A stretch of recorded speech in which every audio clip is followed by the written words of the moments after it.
We welcome you to Major League Table Tennis, America's first professional table tennis league.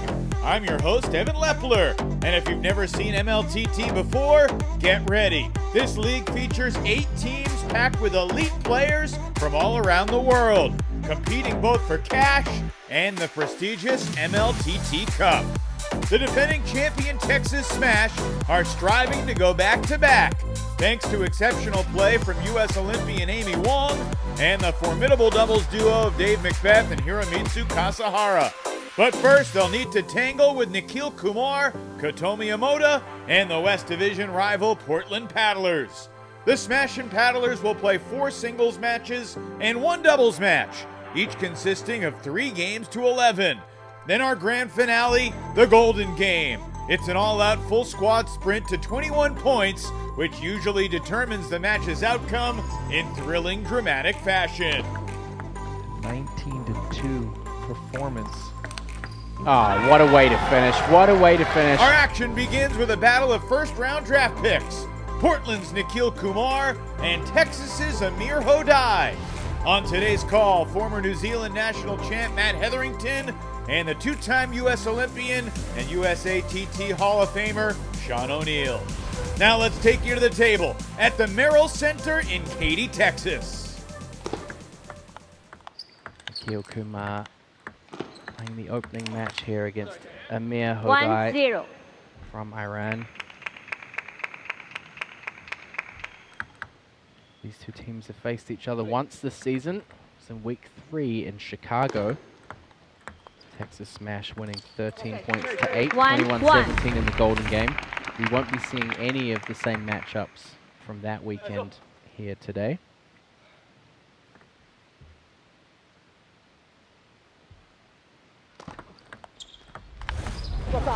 Amir Hodai has a great high toss serve, has so much spin. It's going to be a challenge for Kumar to keep that ball short on the return. Anything that comes off the end, expect Hodai to go for a big winning forehand. That Texas, can you remove your arm quickly? So players must, after tossing on the high toss, 2-1. get That's the a arm warning. out of the way instantly. They can't let it hang to where it could create any type of blockage of view for them from the opponent. This umpire has, across this weekend, take a little bit more of a strict stance with the serve, which I love. And fully explaining every one of her calls anytime there's a warning. It's not just service error. And Nikhil needs to get his backhand established so that he can place both balls down the line and out to the forehand. He's going to get a lot of opportunities off of his serve.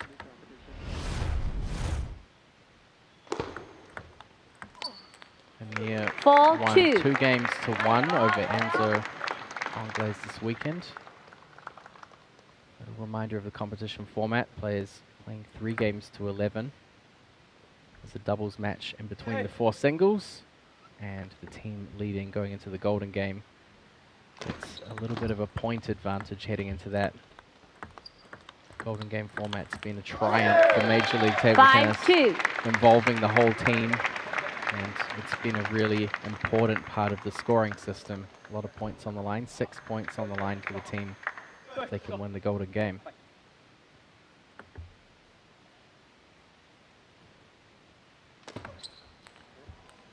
3-5. Cannot afford any of those. You see that quite a bit from Amir. Obviously with the high toss, it can be hard to judge the contact point, but it has sometimes hit into the front edge of the table. That's going to be tough. 3-6. Nikhil cannot throw in a second push. He's got to be aggressive on the backhand.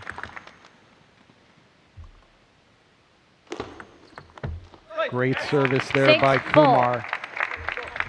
Mixing up the spin. This time a hook serve. Looked like it was underspin on the follow through, but came across the back and side, imparting more side spin and side top. Wow. 2 in a row. Of course, we saw the end of the early morning match decided on a missed serve as well in the Golden Game. Ekholm against Tiffany Kuh. Yeah. So serves are are at a premium right now. Oh, 5-7. That's why. Mia also won one game against Liam Pitchford out of their 3. Playing some good table tennis. He's looking in better shape and moving well and a lot of power in his game. Nikhil, he's also been having a great weekend. He had a 2-1 win against Satoshi Ida, the top player in the MLTT power rankings. Lost 2-1 to Daniel Gorak, so similar performances from both players. And Kumar came off of a very strong weekend in Charlotte as well, so he's really kind of taken for the paddlers, solidified that top A position, along with Hempest Nordberg. And coming into this season with Nikhil, he was just thinking possibly only playing doubles with his school schedule at Berkeley, but he's really stepped up his game. I think he's added an extra gear of power both on the backhand and forehand. Most likely on the second and third shots when you used to see him blocking more. Yeah. And that's going to be really important for him in this game as well. Anything that he plays too soft in here is going to be chasing down with the forehand.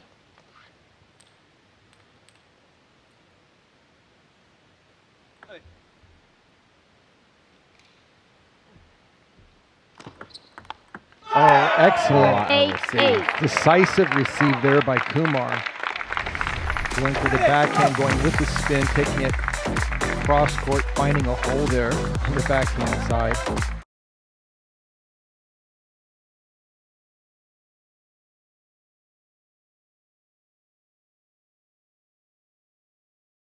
We're back in Texas with the opening game of the match deadlocked at 8 points apiece. Kumar and Hodai both looking to set the tone and earn the first win of the day.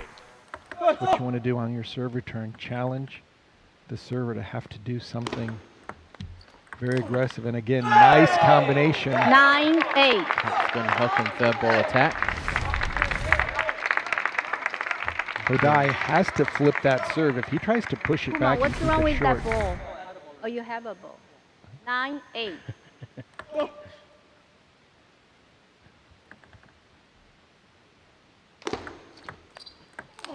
Oh, that's a beautiful shot by Kumar. 8-10. Inside out off of a quality serve return. Yeah, really well. Hodai made a nice spin, but Kumar just drove it right down the line.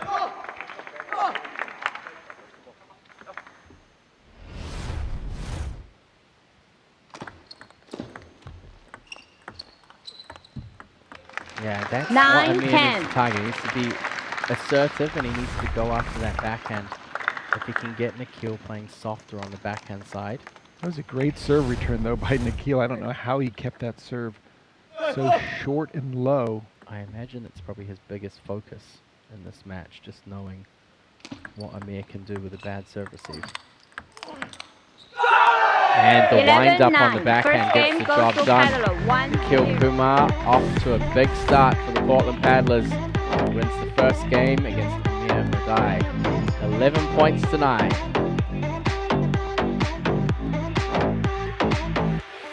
Portland's Nikhil Kumar proceeded to sweep Hodai in 3 straight magnificent games. But Texas's Jeet the Hulk Chandra roared back in second singles with a sweep of his own.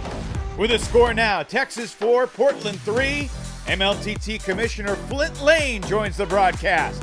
During the second game of our doubles match, it's Kumar and Hao Chen Wong for Portland versus Dave Macbeth and Hiromitsu Kasahara for Texas.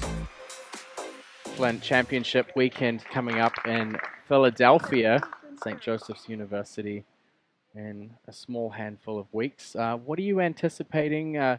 What kind of led to the decision to bring it to Philadelphia? And yeah, what are your thoughts about this season's finals coming up? Yes, Second we game, do really Texas well match to in serve, large 0-0. metropolitan area cities. Last year we were in Chicago, Philadelphia. Obviously doesn't have a team, but a great table tennis city, and I think they're really going to enjoy what we have to bring.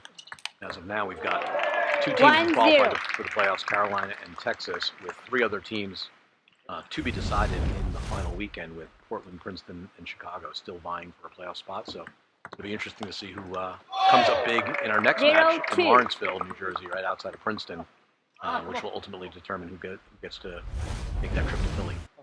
Flint, I've got a two-part question. First, you want to talk a little bit about the draft coming up.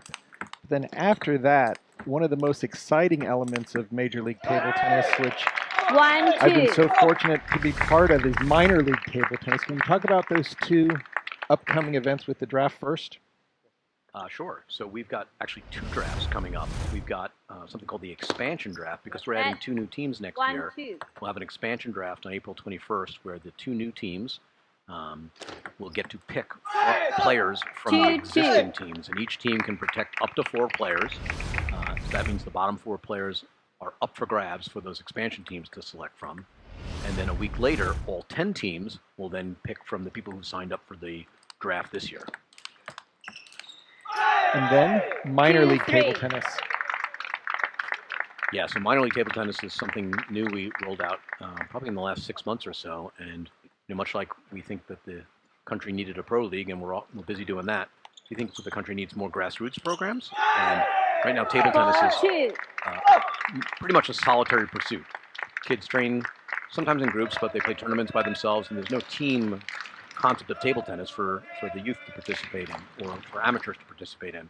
So minor league table tennis is something that clubs can offer to their members, whether they're beginners, intermediates, or advanced players like you've got going on in Portland, where they can compete in an MLTT style competition over 8 to 10 weeks. And so far it's going really well. We've got, I don't know, maybe a dozen clubs doing it, 1 in Canada doing it, and it's a good way to support table tennis at the grassroots level.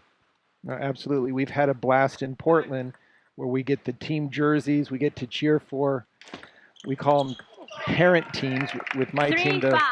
PDX Minutemen, we're cheering for the Princeton Revolution, which is always cool because, again, my favorite player, Benedict Ola, plays for that team. But it's really made a difference at our club level to where the pressure, the excitement, 4-5. the fans, we're doing videos. It's such a treat. So I want to commend you again for thinking big picture and bringing the MLTT Golden Game locally for all of our players. Well, thank you. I get credit for a lot of the ideas, and most of them are not mine. I think that idea was Mimi Bosica, our SVP of competition. 5-5. I think that it takes a village, as you know. There's lots of people who are helping grow the sport of table tennis in America, and we're proud to have our part. Portland Paddlers took a big start in the second. Texas Smash have battled their way back to tie things up here at this halfway mark.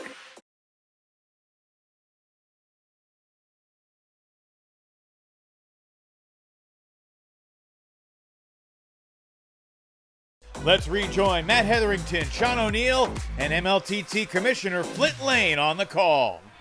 But we also have some rule changes that are coming. One that's going to be pretty controversial, which we call open serve doubles.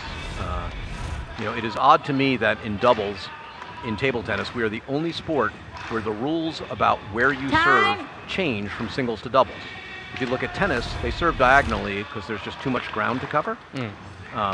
But in singles and doubles, they always serve diagonally. In table tennis, we serve anywhere we want in singles, but in doubles, we're restricted to one side. 5-6. We did some research on why that is, and apparently it was decided in like 1939 that was a good rule. Like, you could argue that maybe serving right side then left side would make sense, but serving only one direction makes very little sense. So we're going to be trying out something called open serve doubles, where the server can start from anywhere and serve to anywhere. We've tried it out with the professionals over the last 3 weeks, and for the most part, they thoroughly enjoyed it. It adds a little spice to the doubles game, so that's probably the biggest change we'll be rolling out. And Flint, will that also count for minor league? Absolutely, yeah. Perfect. Yeah, I don't particularly enjoy watching doubles when there are flip kill experts on either team. It's just like, if you're just a fraction of an inch off, somebody's going to flip kill it, and it's game over. And seeing that over and over again, it doesn't make for great table tennis. The Asian side. You didn't even see it now. How can you just said you didn't see it. Challenge from Paddler. All right, here comes our first challenge. Mimi Bosica off to the challenge but we table. have a challenge on Paddler. Passionate Age or protest side. from Nikhil Kumar there.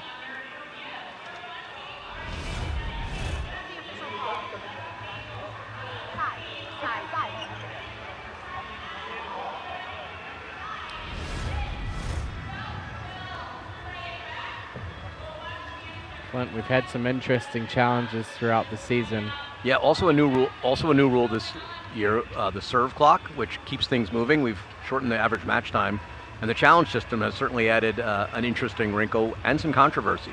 I think what people don't realize about the challenge is the purpose of the challenge is not to make a decision on what the call is. The purpose of the challenge is to determine if there's enough evidence to overturn the call that was made on the court. Because sometimes you just simply can't tell.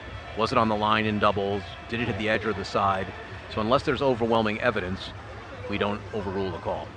Speaking of edge or side, that is the point of contention here. That did drop pretty quickly after making contact with the table, so I would imagine that they will stick with the decision to award the point to Texas. I don't know, looks pretty close, man. I wouldn't want to make that call. Fortunately, Flint, I don't have to. Somebody else will make that call for me. Yep. The challenge is successful. The ball hit the edge. All right. So like most sports, that's why I don't make the decisions. Like, you know, if you look at challenge system in baseball, basketball, football, you name it, it's no lack of controversy in any sport. We don't bring it for controversy, but York Bitsugayo is So not now happy the with score that will challenge be decision at all. 6-7. 6 Pointing on at the the portal. Jumbotron saying, I've seen the replay myself. I have a feeling he's going to sit down and not make Is it that any their bigger and let serve or his your team serve? focus on the action. With the lead 7-6 here in game 2. yeah, table tennis is not familiar with the challenge system, so we've had some coaches 6-8. wonder, can I challenge the challenge? Yeah. The Supreme Court, the or the appeal? Supreme Challenge. Oh, the challenge of the challenge. I'd like to file an appeal, please. It's sort of like A Few Good Men. Oh, you object? I strongly object. Oh, if you strongly object. So one other rule we're considering for next year, and this is a problem in table tennis throughout the world, is the problem with illegal serves. The umpires are just not in a good position to be able to determine if the ball is being blocked to their opponent. So we are working on technology that will allow us to track the ball, and if at any point it is hidden by the player's arm, body, head, you name it, it'll detect an illegal serve. So some kind of AI. 8. There's ball tracking, AI, some heavy-duty cameras with significant frames per second. Yep. We just hired a new leader of our development team who developed something similar in pickleball, where they could automatically detect lines, and it was quite successful.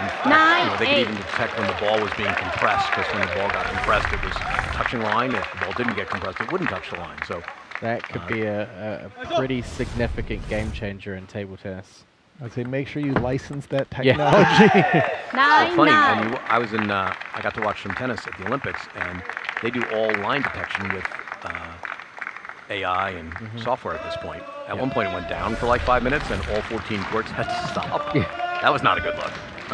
But what happens is when they do call it out, there's not a beep. They play a human voice that says out, because people are used to hearing a human voice. But it's eliminated all arguing about line calls in tennis. Wow. That would certainly be pretty exceptional. Speaking of exceptional, what a point. Hao Chang Wong 10-9. finishes that one. Portland Paddlers 10-9. Looking to try and take away the second game. If Portland can push Texas off the table, McKeel needs to hold on to his paddle there.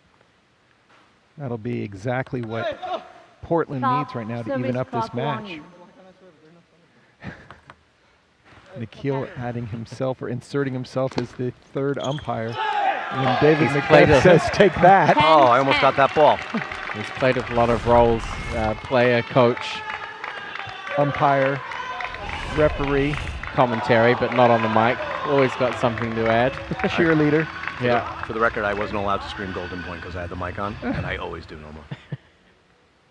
Usually with both hands in the air, right, Flint? Wow, yeah, absolutely. 10-11. Deep push from The game goes to Kumar, and the 1-1. Portland Paddlers win the golden point. Big smile from the Wow, keel. you don't see push winners like that.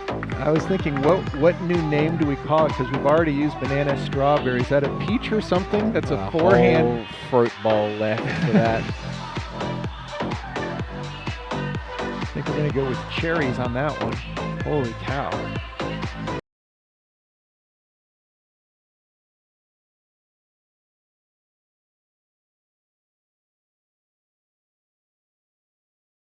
Portland got 1 point in the doubles, but Kasahara and Macbeth took 2 out of 3 for Texas to give the Smash a 5-4 lead. Now, 2 standout women take the table for the third singles match of the day. It's 2024 U.S. Olympian Amy Wong playing for Texas and Japan's Katomi Emoda representing Portland. 0-1.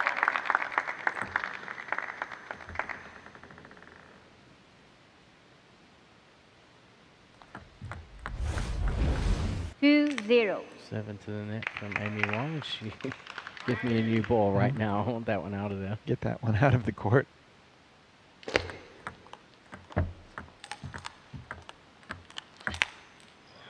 Three, 0.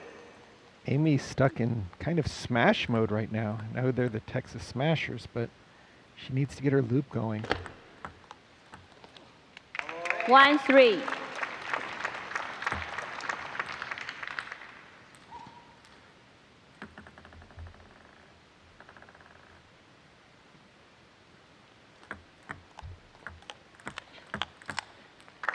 Two, 3. And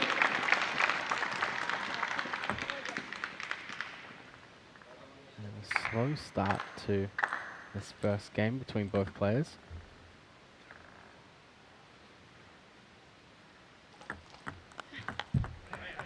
4-2. Emoda just steady into the rally. Getting started with a nice control opening. Amy's still trying to find her rhythm.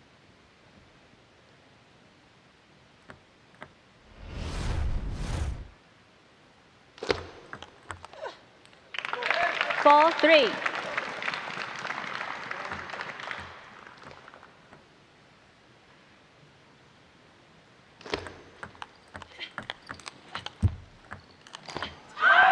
Big point from 3-5. Katomi Emoda. She handles those wider angles pretty well.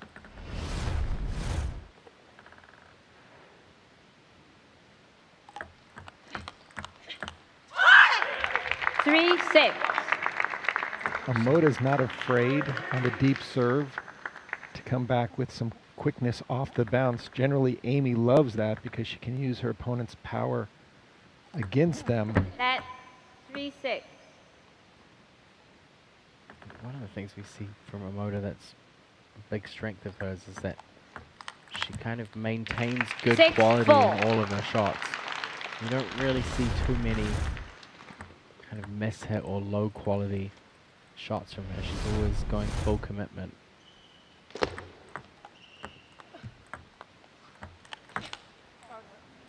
Seven, She really 4. uses her weight transfer and her body well on the forehand. You see her really back swinging, loading up.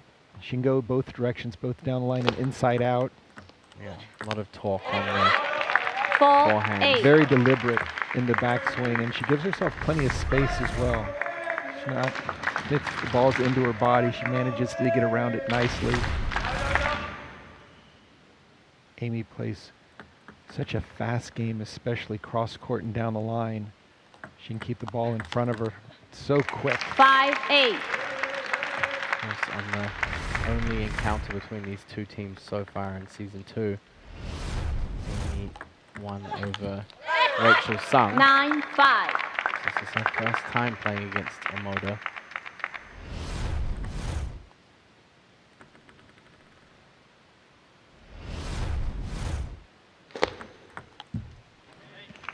Ten, 5.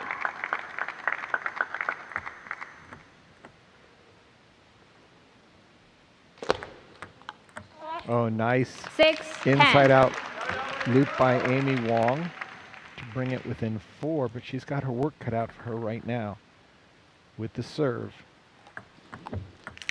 Yeah, just a little 11, bit 6. First too game much flat goes hitting to from Amy Wong, Heather. like you 1, said. 0. 11 points to 6, and Katomi Emoda ends that 9-0 dream. Possible weekend from Amy Wong. Presents herself with a chance maybe win all 3 singles this weekend. Portland Paddlers and Texas Smash tied at 5 points each.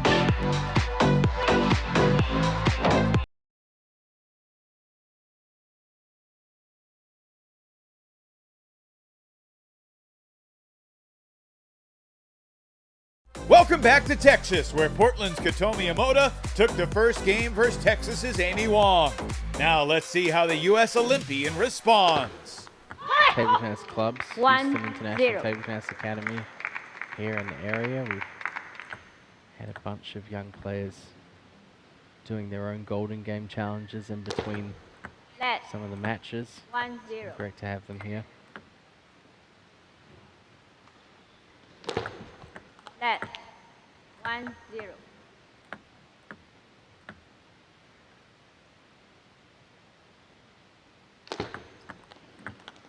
Oh, nice combination there 0-2. by Amoda, moving to the center of the table to serve with her forehand, but setting up a backhand loop, again straight down the line.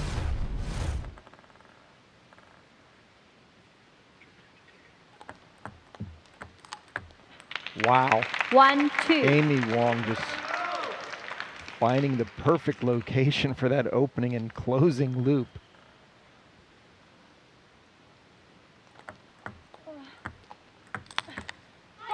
And we've seen Amoda very 3-1. often on short balls that are high to the center to just go in and to punch them. It's a strange decision by Amy on the shot selection to try and redrop that.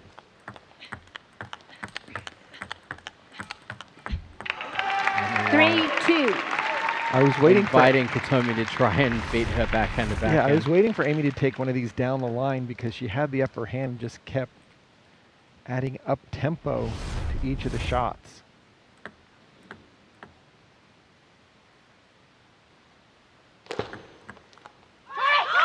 But Amoda's 2-4. serves have been so effective this weekend.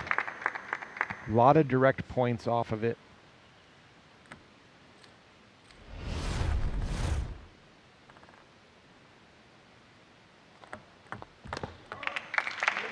Three, 4.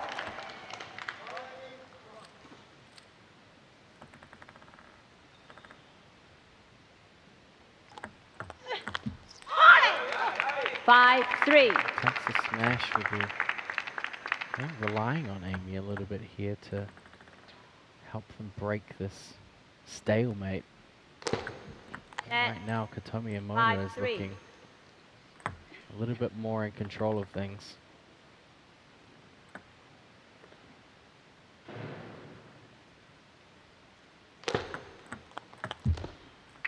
Amy doing a nice job of attacking the deep serve, moving the ball around.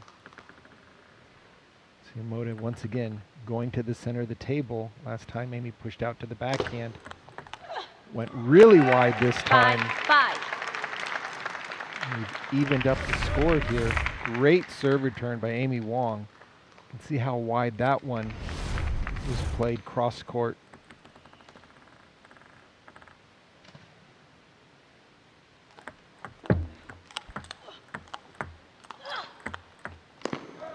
Lots of 6-5. ground coverage there from Amoda. So animated when she's playing, when she's out of position, just fighting for each and every stroke. You see her in a lot of matches when she makes those errors at the end of those rallies. Quite joyous, but she's really locked in right now. You can tell 5-7. how seriously she's taking this match. Just knowing what it means for her team. For her to Timeout capture a for good result. Paddler. And a timeout for the Portland Paddlers.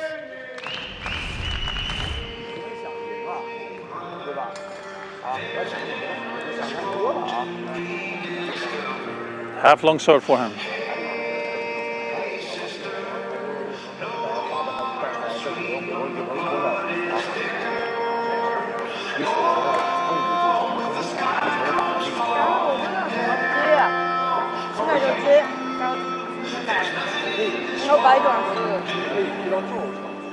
But those serves you can flip though.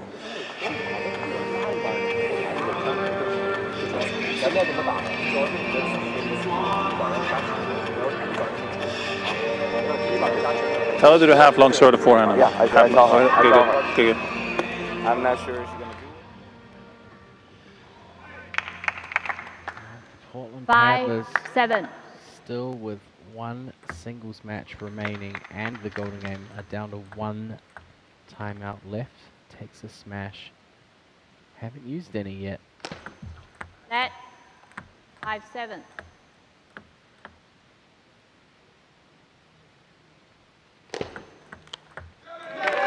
Wow. 5-8. Again, Amy Wong having no difficulty over the table with her forehand on the serve return. 8-6. Katomi showing her backhand over the table.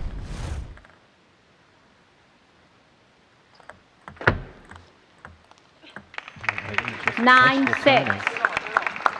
See Amoda kind of almost fishing at Amy to try and force her to open the first ball. Just knowing that Amy's not as strong generating her own power as she is when the ball's top spin and she's 7-9. playing into it.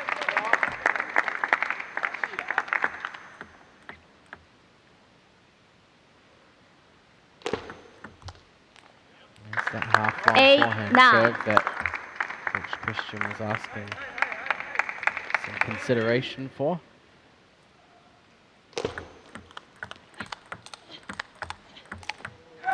Wow, both players 10-8.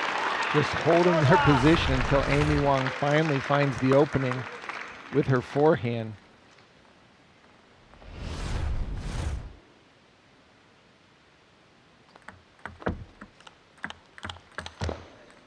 Amy 11-8. Second Wong the game goes to Texas. gets things 1-1. done. She takes the second game, 11 points to 8 over Katomi Amoda. Things are tied up in this match. One game each.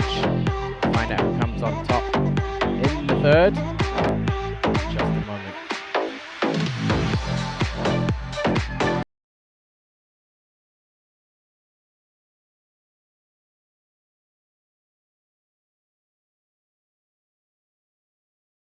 How does Major League Table Tennis's grand finale work? Each game to 11 that you've seen is worth 1 team point in the full season standings, and 21 team points are up for grabs in every match. As we near the finish, the defending champion Texas Smash cling to a slim 8-7 lead, but because every golden game is worth 6 points for the winning team, the Portland Paddlers can still pull off the upset, and they desperately need those points to boost their own postseason odds. 5 players from both sides participate in this climactic ending, and coaches select their lineups to rotate in for multiples of 4 points at a time. That means you'll see top veterans versus rookies, men versus women, Olympians versus Olympians, and so on, all with the pressure at its peak. The first team to 21 wins. So let's join the action with Hao Cheng Wong and Amir Hodai up first at the table. Buckle up, everybody. This is the Golden Game.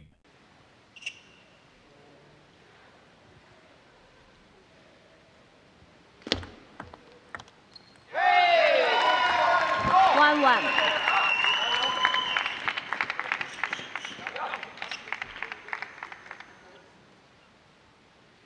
Hao Cheng Wong gets the Portland Paddlers on the board. Goes for the half-long 3-0. pickup, but a lot of spin on that serve. No, the score was wrong. Great. 3-0. Sorry, Portland. They're fighting as hard as they 1-3. can. I'm going to bring that statement in now. Portland Paddlers on the board with 1.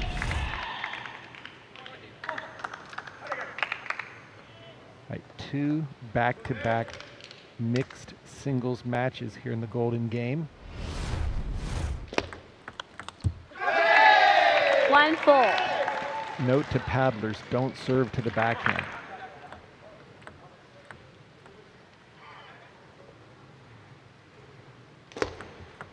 Net 1-4.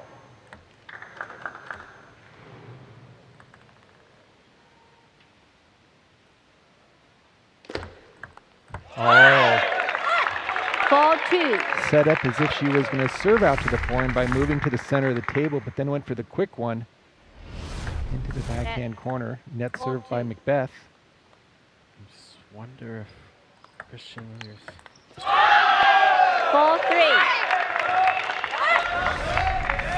I think with the Paddlers coach Lilarus probably is operating under what do I have to lose? Gonna risk big, win big. Macbeth splits the two. Nice flip by Amoda. Also her deep serve helps split hopefully Kumar for the Paddlers. Can bring Portland right back into this game. And of course, Matt, these two players have played mixed doubles before, national champions numerous times. Very strong players in the Pan Am region as well. 5-5. Not an easy matchup for Amy. And Kumar is not backing down, No. thinking this is a former. He's got golden sweep in his eyes. Set. You can see him already lining up to make that backhand play. He doesn't want to get into a quick rally. He'd like to put some power behind it. Wow. Big backhand. That was huge. Portland need to win this golden game. The Bay Area on average have scored 29.4 points per weekend. If they're able to do that in Lawrenceville, New Jersey, and Portland don't win this match, the Bay Area will lock their position for the championship final. So this is probably make or break for Portland Paddlers, especially considering that Bay Area probably did better than their average last time they played and are likely to do that again. These are just amazing points right now. Kazuhara staying with the point after Nordberg made a great counter loop. Look at that, in front of his body, cross court. Oh, Nordberg added a little extra gusto to that last one. Holy cow.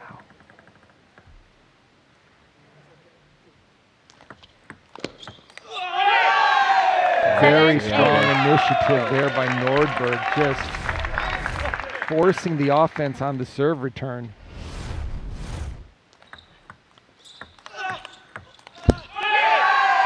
Nine, 7. Okay, this is where it's going to be interesting, Matt. Can Jeet Chandra continue his demolition derby of the weekend as he's just gone for everything and it has landed? This could be a decisive moment for both teams. Wow. 9-8. Just Chandra staying up at the table, moving the ball around, basically telling Wei Wong, you've got to be an offensive player if you want to get the ball through me. 9-9. Even on defense, They look for the short side topspin serve. And a bullet or a rocket. At 9-9. 10-9. Chandra get the golden sweep, takes a smash, back into the lead.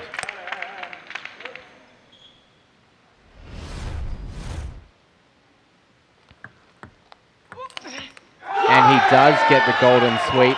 9-11. Definitely MVP material for Sunday in Katy. Jeet Chandra, look at this, just continuing to power through the ball with his forehand, playing in all directions. At 9-11. That was a nice serve too. I know, that was deep. Are you down the line? No. 9-12. Tries to cut it short. And here didn't have the best start.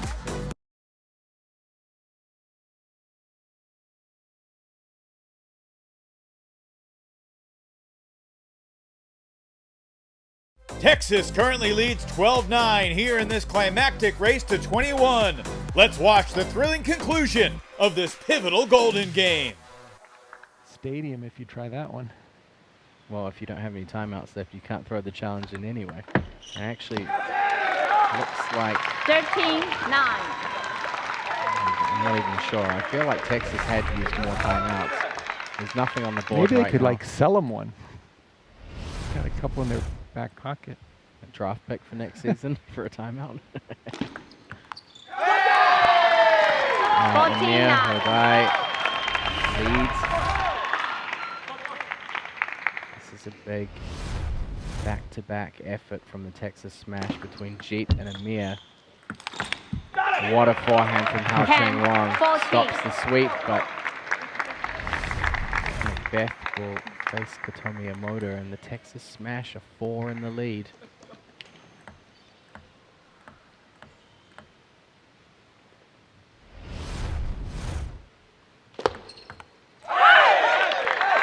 I think it's going to come down to Kotomi. She's going to need She needs at least a split, at least.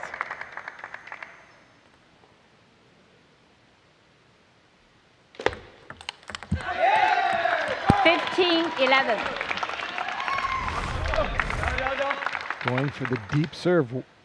Once again, Macbeth ready for it. What a serve receive from Kotomi Yamoda. Little Jeet Chandra in her after watching that last performance, just going for the winner. So Yamoda will take a split. Now, Nikhil Kumar, he needs steps to back out. He needs a golden sweep. There's really no question here. You know it's the pairing coming up after this. Nordberg and Kasahara, but then they want to get themselves in a position where, I mean, at this point the window of opportunity is closing.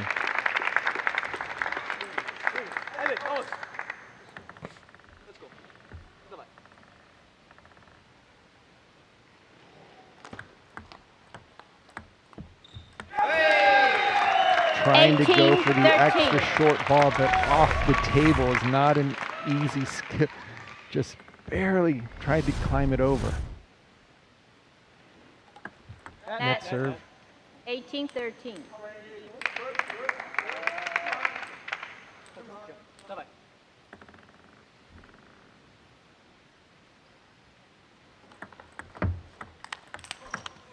Oh, that's gets the counter, but the 4-point gap hasn't changed. Texas is just walking towards the finish line, keeping the distance. Jeet's the finish line. They might get there before it, but I would be surprised if Texas weren't able to get over with the orders they have now. And Hampus, he's putting everything on the line here. It's all chips in the middle, Sean. And these are the points that Hampus wants, where he can play a combination, couple forehand loops, and then finally get some backhand pressure.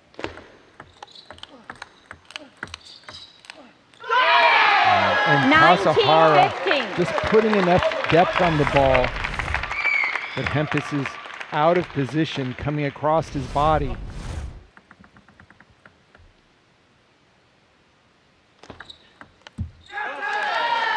(20-15). 20-15. One more point for Texas Smash, and it'll all be over.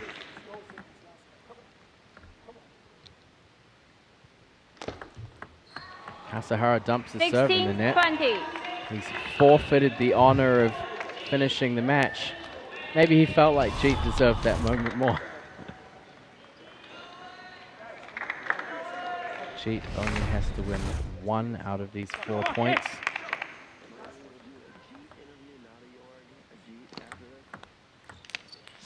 And wrong way, just bams it off the end. Jeet Chandra gets his golden moment. What a performance from the Texas Smash to get the job done. It's been another great showcase of Major League Table Tennis. You can learn more by checking out MLTT.com. And make sure you subscribe and follow MLTT on all our social media platforms. For Matt Hetherington and the Hall of Famer Sean O'Neill, I'm Evan Lepler. Thanks so much for watching. and we'll see you back on the table again soon.